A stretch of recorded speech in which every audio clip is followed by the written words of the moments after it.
Hey guys, hope you're all doing good and welcome to a new video. So today we are going to be talking about regions and events. Now this video is going to be highly relevant for those of you who are taking up a course on internal combustion engines. However, if you are in a course that deals with a different application using CONVERGE CFD, you would still be able to follow this video and you would be able to learn a lot from it. Now just like a boundary is a collection of triangles, a region is a collection of boundaries. With regions you are able to create volumetric zones. Well, why do we need different volumetric zones? For example, if you take this port fuel injection engine, region 3 and region 1 belong to the intake system and region 2 belong to the exhaust system. When you're initializing your CFD setup, the intake gases are typically consisting of only air, whereas exhaust gases typically consist of carbon dioxide, nitrogen and water vapor. Now, in order for us to specify different sets of mass fractions in these two regions, we would need to identify these two volumes separately, and that is the first advantage of having a region. As far as splitting the intake into two regions, in this case we want region 3 to have a little bit more fuel mass to begin with, because that's very common of port fuel injection engines. The second advantage of having regions is you can control flow between two regions. In an internal combustion engine, when intake valve opens, you actually have flow taking place from the intake ports into the cylinder, and after the intake valve is closed, there is no longer any flow. Now in real life this actually happens fairly straightforward, whereas in computer simulations we need to tell the computers when flow is allowed and when flow is not allowed. This is managed by something called as events in CONVERGE. In CONVERGE you can pick a region pair, for example in this case region 3 and region 0, and you can set up a time when these two regions or these two volumes should be connected and when these two volumes should not be connected. With this feature you can simulate things like intake valve closure, intake valve opening, exhaust valve closure and exhaust valve opening. The other benefit of having different regions is you can apply grid control techniques by region. What does this mean? Typically when you're running a combustion simulation, you might not be interested in what happens in the exhaust port. So if this is the case, you might use a smaller grid. You can have the base mesh size in exhaust region, whereas in the intake and the cylinder regions, you can use a finer mesh. Another useful benefit of having multiple regions is you can get region by region based outputs. This is extremely useful when you are making comparisons with experimental data. For instance, let us assume that you have a test rig where you are obtaining the pressure versus crank angle diagram for your single cylinder engine. Typically this is done by mounting a pressure sensor somewhere on the cylinder head. Now in order for you to compare your simulation results against this experimental data, you need to measure the static pressure only inside region 0, which corresponds to the combustion chamber. And since we have already defined that region, getting that pressure as a volume averaged output is fairly straightforward, and you can directly make comparisons with experimental data. In addition to this, there is additional advantages like mapping solution by regions. This might not be a straightforward advantage, as some of you might still be beginners in CONVERGE CFD. So for now, I'll just explain this in a very crude manner. So say that you have a simulation that you want to take the results from this simulation and map it to a different simulation. When you do that, you can take data from region 0 of your first simulation and map it to region 0 of the second simulation. Another great advantage of having multiple regions is you can specify combustion models by region. This is very important because combustion model typically adds a lot to your final simulation time. So you really don't want to be performing combustion simulations areas that is not required, because you're solving a big ODE system, each and every cell, and if there is a region where you do not care about combustion, you should not be performing such heavy calculations. Using regions, you can say that, okay, region 1 and region 3 are my intake systems, I don't want any reactions to take place. Whereas region 0 is my combustion chamber, and only in that region I'm going to be performing combustion calculations. You can get this level of control if you have multiple regions. Another cool benefit of having multiple regions is you can control the CFL number region to region. This is very important, and a great example for this is engines where the peak cylinder pressure is actually quite high. So when the exhaust valve actually opens, there's going to be a huge pressure difference between region 0 and region 2, which is the exhaust, right? Because of that, the velocity is going to be really high at the exhaust port. Now this velocity can be so high that it controls your time step for the entire simulation, or primarily during the exhaust stroke, and it can slow down your simulation a lot. But in this particular simulation, let us say that you are interested only in capturing the peak cylinder pressure and part of the exhaust stroke, then you really don't care about this exhaust blow by. In other words, you can afford to have a higher CFL number when the exhaust valve opens, and you would be okay with having less accurate solution for the exhaust stroke. These type of customizations are possible only if you have multiple regions. So now I'm going to be explaining an important concept called disconnect triangles. As of CONVERGE 2.3 and 4, you cannot have surface triangles that are intersecting with each other, right? This is something that you should be aware of at this point. In fact, this is one of the checks that you do when you run the diagnosis. Now, since two surfaces cannot intersect with each other, they are not closing in real life, correct? In other words, when we are customizing the events, there has to be some type of obstruction that gets created which does not allow the flow to take place, and this temporary obstruction that gets created on the fly by the solver is called as disconnect triangles. And in order for us to create the disconnect triangles, you need to make sure that there is a small amount of gap between your valve and the intake port. Now, there are situations where disconnect triangles can be created without these types of gaps, but that's totally a different type of disconnect triangle, and we will be talking about that in the next slide. Now, disconnect triangles can be categorized into single loop disconnect triangles and concentric circle disconnect triangles. A single loop triangle is fairly simple. So if you're running a shock tube type simulation where one side there is high pressure and one side there is low pressure, there is a clear loop which disconnects the high pressure side from the low pressure side. These type of scenarios, you have a single loop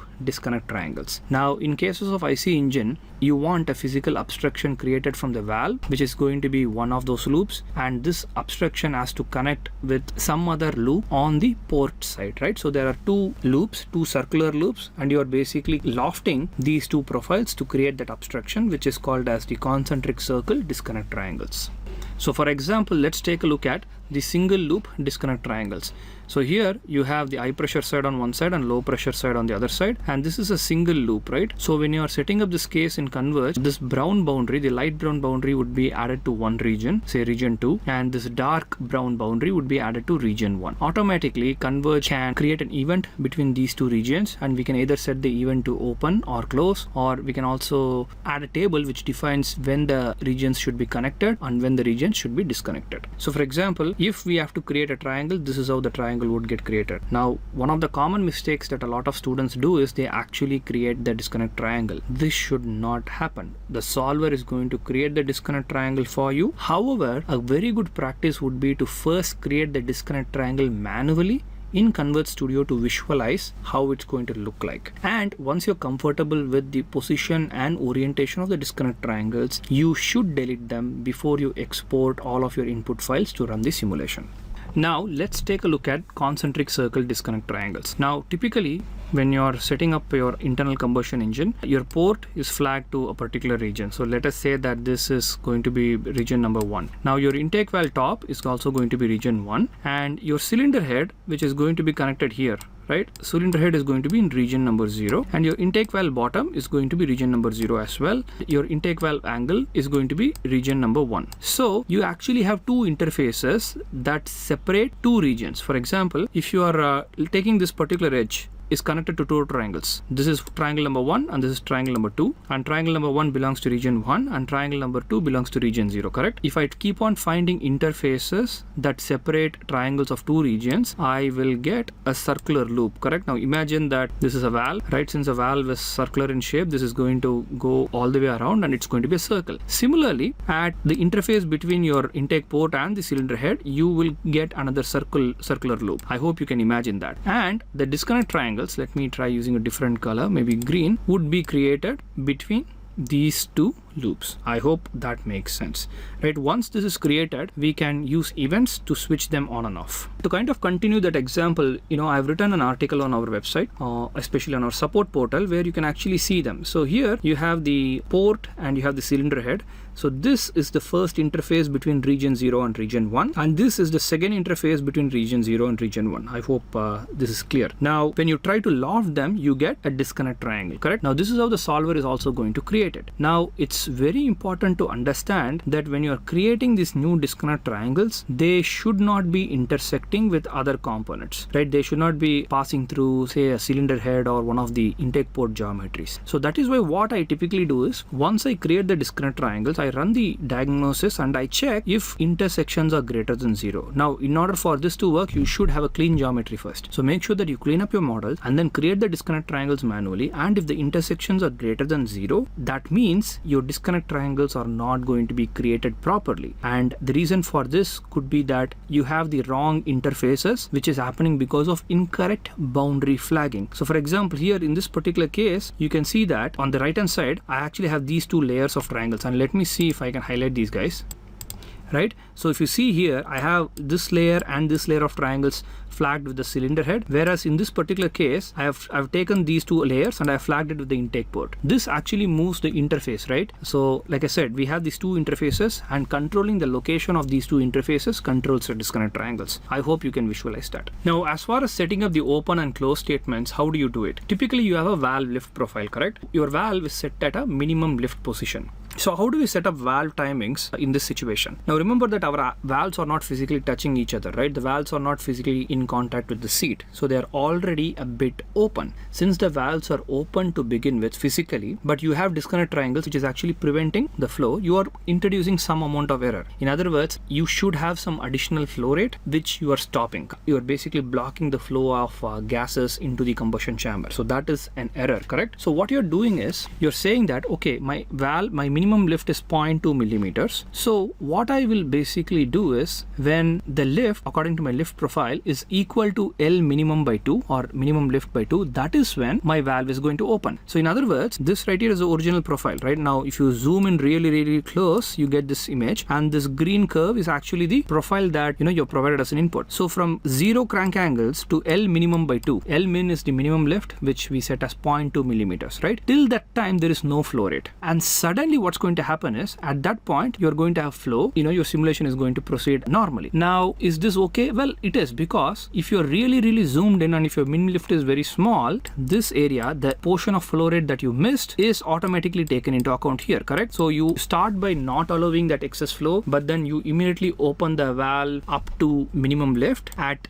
this particular crank angle, right? At a crank angle corresponding to L minimum by 2. Right, at L minimum at the crank angle corresponding to L min by 2, you push open the valve by L min, right? So you're opening the valve a bit more to compensate for the flow that was already lost. And since these two areas are equal, we are kind of saying that it's okay for this approximation. And it turns out that it's very small when your min lift is less than 0.2 millimeters. You can make your min lift to 0.1 millimeters. In that case, your opening and closing crank angles would be based upon 0.05 millimeters. The problem is, the smaller the min lift, the smaller the cells near the valve opening area, the slower the simulation, correct? And similarly, the larger the min lift, the larger the cells, the more inaccuracies you are putting into your simulation, right? So through a lot of experience, through a lot of trials, Convergence Science has come up with this number of 0.2 millimeters for typical IC engines, right? But that is just a recommendation that they have. And when trying out different engine configurations, engineers always try to change this number to see if there is any difference.